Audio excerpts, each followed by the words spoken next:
বৈকল্পিক জানুয়ারি 2022 মাসিক পত্রিকা দ্বিতীয় বর্ষ দ্বিতীয় সংখ্যা।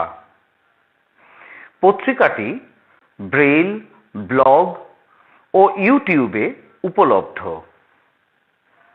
সম্পাদক গোষ্ঠী সৈকত কুমার কর, অনির্বাণ মুখোপাধ্যায়, যিশু দেবনাথ, সোমেন দত্ত, দেবাঞ্জনা দাস, সুমিত কান্তি ঘোষ এবং মঞ্জিত কুমার রাম। ব্লগ ও ব্রেইল সংস্করণে শ্রীমতী শুক্লা রায়। ব্রেইল মুদ্রণে Lal Bihari Shah Braille academia, blind persons association.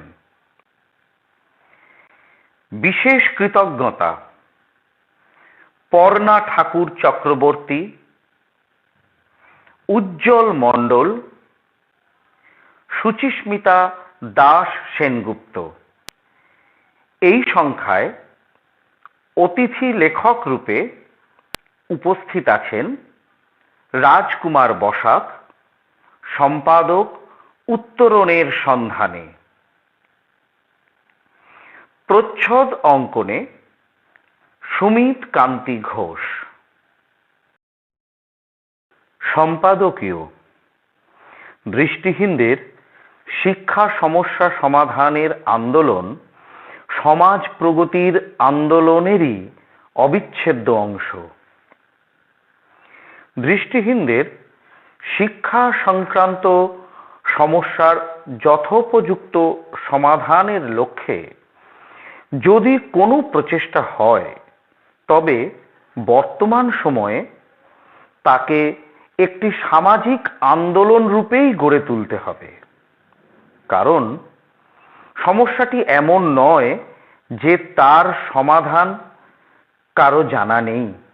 এতৎসত্ত্বেও সেই কাঙ্ক্ষিত সমাধান আজও অধরা, কারণ বাধাটা আসছে সমাজের অভ্যন্তর থেকেই। তাই অবসানের পরিবর্তে সমস্যাটি ক্রমশ আরো জটিল হয়ে উঠছে।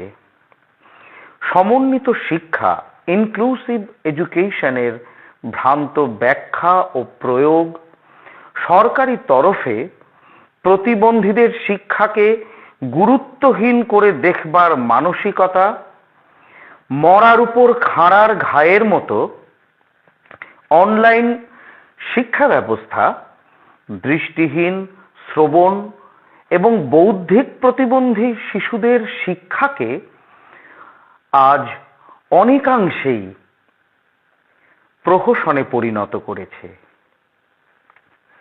একের পর এক লকডাউনের ফলে শিক্ষা প্রতিষ্ঠানগুলি দীর্ঘদিন বন্ধ থাকা, নতুন বছরের শুরুতেই স্কুল, কলেজ, বিশ্ববিদ্যালয় আবারও বন্ধ রাখবার ফরমান জারি সরকার একটা সুযোগ হিসাবে কাজে লাগাচ্ছে। জোর করে চাপিয়ে দিচ্ছে ছাত্র স্বার্থ বিরোধী শিক্ষা পদ্ধতি। এই পরিস্থিতি কোটি কোটি ছাত্রছাত্রীর শিক্ষার ভবিষ্যৎকে চরম অনিশ্চয়তার দিকে ঠেলে দিচ্ছে। এই জটিল সমস্যা থেকে উদ্ধার না পেলে দৃষ্টিহীন পড়ুয়াদের জীবনেও নেমে আসবে ঘোর অন্ধকার। তাই সম্পাদকীয়র শিরোনামটি গভীরভাবে প্রণিধানযোগ্য। বৈকল্পিকের পক্ষ থেকে আমরা বিশ্বাস করি, সমস্যাটির সম্যক উপলব্ধির মাধ্যমে সমাধানের পথে অগ্রসর হওয়া এখন সময়ের আহ্বান। সমস্যাটির ব্যাপকতা আর গভীরতা বোঝবার জন্য একটু বিশদ ব্যাখ্যার প্রয়োজন।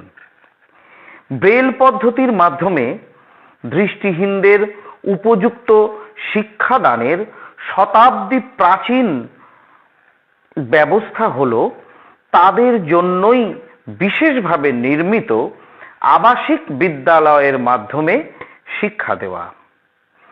দৃষ্টিহীনদের শুধু লেখাপড়া শেখালেই হয় না, প্রাত্যহিক বহু কাজকর্মও তাদের হাতে ধরে শেখাতে হয়। সেই জন্যই প্রয়োজন আবাসিক বিদ্যালয়ের। এই নিয়ম মেনেই আমাদের দেশে গড়ে উঠেছে একের পর এক ব্লাইন্ড স্কুল। কিন্তু বর্তমান শতাব্দীর শুরু থেকেই সরকারগুলো উল্টো পথে হাঁটতে শুরু করলো। ইনক্লুসিভ এডুকেশনের নামে যে কোনো সাধারণ স্কুলে প্রথম শ্রেণী থেকে দৃষ্টিহীন এবং অন্যান্য প্রতিবন্ধী শিশুদের পড়াবার যে নীতি গ্রহণ করেছে সরকার, তার ফলে তাদের জীবনে সর্বনাশ নেমে আসছে। দৃষ্টি প্রতিবন্ধীদের শিক্ষার্জনের মূল ভিত্তি ব্রেল পদ্ধতিটাই তারা শিখতে পারছে না। এই ব্যবস্থায় সরকার এক ঢিলে দুই পাখি মারছে। শিক্ষার অধিকার আইন 2009 এবং rights of persons with disabilities act 2016 অনুযায়ী তারা দৃষ্টিহীনদেরও শিক্ষার সুযোগ দিতে বাধ্য। অথচ ব্লাইন্ড স্কুলগুলোর আর্থিক দায়ভার তারা আর বহন করতে রাজি নয়। সুতরাং এই লোক ঠকানো ব্যবস্থায় দৃষ্টিহীনরা প্রকৃত অর্থে কোনো শিক্ষা না পেলেও সরকারের দুটি উদ্দেশ্যই সফল হচ্ছে। কিন্তু যে সত্যটা তারা চেপে যাচ্ছে তা হলো সমন্বিত শিক্ষা বা ইনক্লুসিভ এডুকেশনের যেটা মূল উদ্দেশ্য, অর্থাৎ সমাজের মূল স্রোতে দৃষ্টিহীনদের অন্তর্ভুক্তি, তা এই ব্যবস্থায় সাধিত হচ্ছে না কোনো মতেই। তাদের সঙ্গে সমাজের আর 5 জন মানুষের সমন্বয়ের মূল ভিত্তি হলো জ্ঞান জগৎ। বিশেষ বিদ্যালয়ে বিশেষ পদ্ধতিতে শিক্ষিত হওয়ার সুযোগ তারা যদি না পায়, তবে তো এই ভিত্তিটাই দুর্বল থেকে যাবে। তাই স্কুল স্তরে নয়, সমন্বিত শিক্ষার বাস্তব প্রয়োগ ঘটাতে হবে উচ্চ শিক্ষায়, অর্থাৎ কলেজ বিশ্ববিদ্যালয়ে। কিন্তু তুগলকি রাজ্য সরকারের সমস্ত চিন্তা ভাবনাই উল্টোপাল্টা ধরনের। প্রথম শ্রেণী থেকে সমন্বিত শিক্ষার বুলি কপচিয়ে তারা এখন প্রতিবন্ধীদের জন্য আলাদা কলেজ নির্মাণের পরিকল্পনা করছে। অনেক প্রাথমিক বিদ্যালয়ই তো চলে 1 জন বা 2 জন শিক্ষক দিয়ে। সুতরাং প্রতিবন্ধী ছাত্রদের দিকে আলাদা করে নজর দেওয়া তাদের পক্ষে সম্ভবই হয় না। পড়ানোর পাশাপাশি তাদের নানা রকম প্রশাসনিক দায়িত্বও পালন করতে হয়। দৃষ্টিহীনদের ব্রেল পদ্ধতি, শ্রবণ প্রতিবন্ধীদের সাইন ল্যাঙ্গুয়েজ বা বৌদ্ধিক প্রতিবন্ধীদের শিক্ষাদানের বিশেষ পদ্ধতি আয়ত্ত করে শেখানো বাস্তবে তাদের পক্ষে সম্ভব নয়। সমস্যাটি আড়াল করতে সরকার স্পেশাল এডুকেটর নামে একটি পদ সৃষ্টি করেছে, যাদের কাজ হলো ঘুরে ঘুরে বিভিন্ন বিদ্যালয়ে পাঠরত এই 3 ধরনের প্রতিবন্ধী ছাত্রদের বিশেষ পদ্ধতি অনুযায়ী শিক্ষা দেওয়া। কিন্তু হাস্যকর হলেও সত্যি, তাদের এক একজনের দায়িত্বে রয়েছে 70-75টিরও বেশি স্কুল। ছুটি বা অন্যান্য পরব বাদ দিয়ে হিসেব করলে 3 মাসের মধ্যে একটি স্কুলে তারা হয়তো মাত্র একবারই যাবার সুযোগ পান। কিন্তু মন গড়া যে রিপোর্ট জমা পড়ে সরকারের ঘরে, সেখানে এই ব্যর্থতাকে আড়াল করা হয়। পাশ ফেল প্রথা না থাকার সুবাদে ফাঁকিটা যথাসময়ে ধরাও পড়ে না। শুধু কিছু নামতা আর ছড়া মুখস্থ করেই এই হতভাগ্য দৃষ্টিহীন পড়ুয়ারা উঠে যায় একের পর এক ক্লাসে। একই পরিস্থিতির শিকার শ্রবণজনিত ও বৌদ্ধিক প্রতিবন্ধী শিশুরা। অষ্টম শ্রেণীর গণ্ডি পার হয়ে নবম শ্রেণীতে উঠবার পর ধরা পড়ে যে তারা প্রকৃতপক্ষে কিছুই শেখেনি। ততদিনে ক্ষতি যা হওয়ার হয়ে গেছে, তাদের বয়সও বেড়ে গেছে অনেকখানি। কিছু লিখতে বা পড়তে না শিখেও স্কুল পাশের সার্টিফিকেট হাতে নিয়ে তারা ডুবে যাচ্ছে হতাশার অন্ধকারে। আগেই বলা হয়েছে, বিভিন্ন ব্লাইন্ড স্কুলগুলোর মাধ্যমে দৃষ্টিহীনরা দীর্ঘদিন ধরে ব্রেল পদ্ধতির মাধ্যমে অক্ষর জ্ঞান লাভের সুযোগ, টাইপবোর্ডের মাধ্যমে অঙ্ক, স্পর্শযোগ্য ডাবল ডাইমেনশনাল মানচিত্র বা গ্লোবের মাধ্যমে ভূগোল পরিচয়, এমনকি প্লাস্টিকের তৈরি অঙ্গ প্রত্যঙ্গ স্পর্শ করে জীবন বিজ্ঞানের পাঠ নিতে পারছে। হোস্টেলে থেকে নিজের সব কাজ নিজে হাতে করার শিক্ষা পাচ্ছে। অথচ এই প্রতিষ্ঠানগুলিকে সরকার নানা কৌশলে দুর্বল করে বন্ধ করে দিতে চাইছে। Narendrapur Ramakrishna mission blind boys একাডেমির মতো স্বনামধন্য প্রতিষ্ঠানে 21টি স্বীকৃত শিক্ষক পদের মধ্যে 14টি শূন্য। বেহালায় অবস্থিত শতাব্দী প্রাচীন ক্যালকাটা ব্লাইন্ড স্কুলের 25টি স্বীকৃত পদের মধ্যে বর্তমানে কর্মরত মাত্র 6 জন। অগ্রগণ্য প্রতিষ্ঠানগুলিরই যদি এই অবস্থা হয়, তবে অন্য ব্লাইন্ড স্কুলগুলোর দুরবস্থা তো সহজেই অনুমেয়। এমনও কয়েকটি ব্লাইন্ড স্কুল রয়েছে যেখানে একজনও দৃষ্টিহীন শিক্ষক নেই, ফলে ব্রেল পদ্ধতির চর্চা ক্ষতিগ্রস্ত হচ্ছে। সবচেয়ে বড় কথা, প্রতিবন্ধীদের শিক্ষার বিষয়টি স্কুল শিক্ষা দপ্তরের অধীনস্থ নয়, অপেক্ষাকৃত কম গুরুত্বপূর্ণ জনশিক্ষা দপ্তরের অধীন। তাই এইসব স্কুলের শিক্ষকরা সমমর্যাদা লাভের সুযোগ থেকে বঞ্চিত হন। দৃষ্টিহীনদের বেশ কয়েকটি স্কুল উচ্চ মাধ্যমিক স্তরে উন্নীত হলেও শিক্ষকদের বেতন মেলে উচ্চ প্রাথমিক স্তর অনুযায়ী, তাও আবার অনিয়মিতভাবে। এই সামগ্রিক উদাসীনতার কারণ একটাই, শিক্ষা সংকোচন নীতি। জনসাধারণের কাছ থেকে আদায়কৃত ট্যাক্সের টাকাও সরকার আর জনস্বার্থে খরচ করতে চাইছে না। জনগণকে দেয় বিভিন্ন পরিষেবায়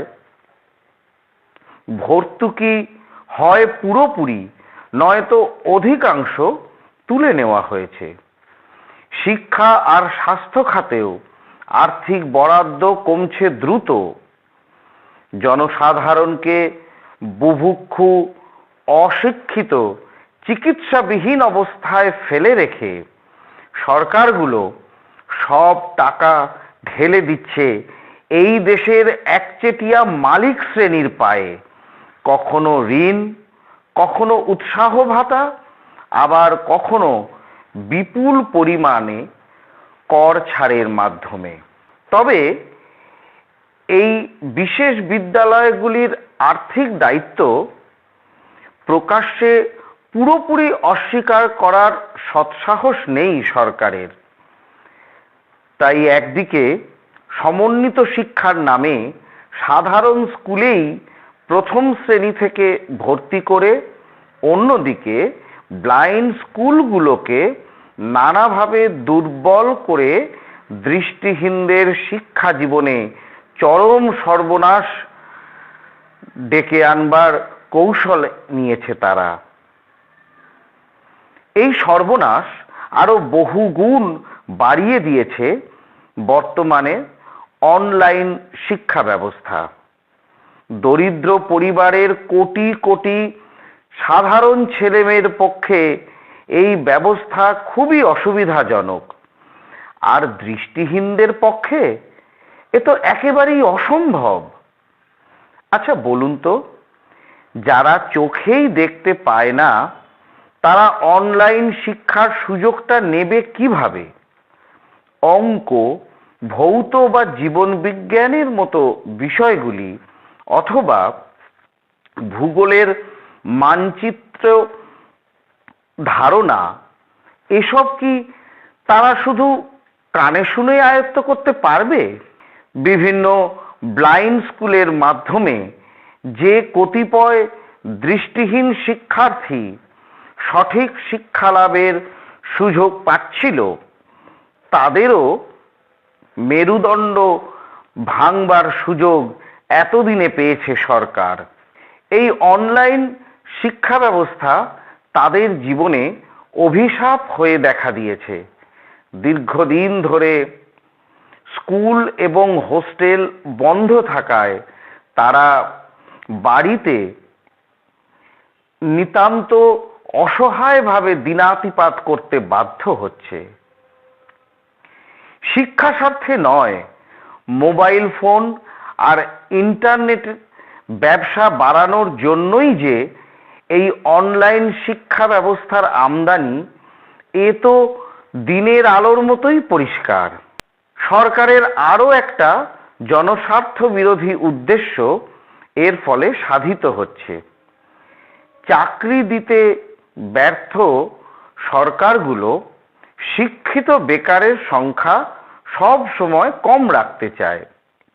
এখন এই অনলাইন ব্যবস্থায় যুক্ত হতে না পেরে কোটি কোটি ছেলে মেয়ের শিক্ষা জীবন তো এমনিই শেষ হয়ে যাচ্ছে। তাই এ রাজ্যে করোনার তৃতীয় তরঙ্গ শুরু হতে না হতেই প্রথম কোপ পড়ল স্কুল, কলেজ, বিশ্ববিদ্যালয়গুলোর ওপর। তড়িঘড়ি সমস্ত শিক্ষা প্রতিষ্ঠান বন্ধ করে দেওয়া হলো, অথচ রেস্তোরাঁ, শপিং মল, মদের দোকান সামান্য বিধিনিষেধ মেনে খোলাই রয়েছে। ট্রেনে, বাসে মানুষের ভিড় উপচে পড়ছে। 4টি পুর নিগম এলাকায় নির্বাচনের নির্ঘণ্ট ঘোষিত হয়েছে। আমরা গত বছরও দেখেছি রাজ্যে সবকিছু স্বাভাবিকভাবে চললেও শিক্ষা প্রতিষ্ঠান খোলার কথা উঠলেই করোনার জুজু দেখানো হচ্ছিল। স্কুল পড়ুয়াদের দ্রুত ভ্যাকসিন দিয়ে সাবধানতামূলক ব্যবস্থা গ্রহণ করে কিভাবে প্রতিষ্ঠানগুলো খোলা যায় সে ব্যাপারে সরকারের যেন কোনো পরিকল্পনাই নেই। কেন্দ্রীয় বা রাজ্য সরকারগুলো আজ সম্পূর্ণরূপে ভারতবর্ষের একচেটিয়া পুঁজিপতি মালিক শ্রেণীর কাছে দায়বদ্ধ। তাদের স্বার্থেই দল ও মত নির্বিশেষে সরকারগুলোর এই শিক্ষা সংকোচন নীতি। শিক্ষিত বেকারের সংখ্যা হ্রাস যেমন এর একটা কারণ, অন্য আরেকটা আরো গুরুত্বপূর্ণ কারণ হলো ছাত্র যুবকদের চেতনা সম্পন্ন মানুষ রূপে গড়ে উঠতে বাধা দান। শিক্ষার আলো না পেলে জনগণ অন্যায়ের বিরুদ্ধে প্রতিবাদ করতে শিখবে না। তাদের অতি সহজে কপালতত্ত্ব বোঝানো যাবে, ধর্মীয় অন্ধবিশ্বাস আর কুসংস্কারে মোহগ্রস্ত করা যাবে। আর তা হলেই মালিকরা নিশ্চিন্তে তাদের শোষণ শাসন চালাতে পারবে। পরিতাপের বিষয়, এই শিক্ষা সংহার নীতির সহজতম শিকার হলো দৃষ্টিহীনরা এবং অন্য প্রতিবন্ধী শিশুরা। পাঠকবর্গ, পুনরায় সম্পাদকীয়র শিরোনামটি স্মরণ করুন। শুধু সরকারগুলোর এই পুঁজিপতিদের পদলেহনকারী ভূমিকা উদ্ঘাটন করাই এই লেখার উদ্দেশ্য নয়। পরাধীন ভারতবর্ষে ইংরেজ শাসকরা কি কোনোদিন দেশবাসীর শিক্ষার সামগ্রিক বিকাশে অগ্রণী হয়েছিল, নাকি তাদের কাছে কেউ সেটা আশা করেছিল? জাতীয় শিক্ষার ভিত্তিটা গড়ে তুলেছিলেন দেশ বরেণ্য মনীষীরাই। তেমনি এই শ্রেণীবিভক্ত সমাজে মালিক শ্রেণীর তল্পিবাহক সরকারগুলো কখনোই ব্যাপক অংশের জনসাধারণকে প্রকৃত শিক্ষার সুযোগ দিতে পারে না। আর জনগণের অবহেলিত অংশ প্রতিবন্ধীরা, যাদের তারা মানুষ বলেই মনে করে না, তারা যে শিক্ষার আলো থেকে বঞ্চিত হবে এই তো স্বাভাবিক।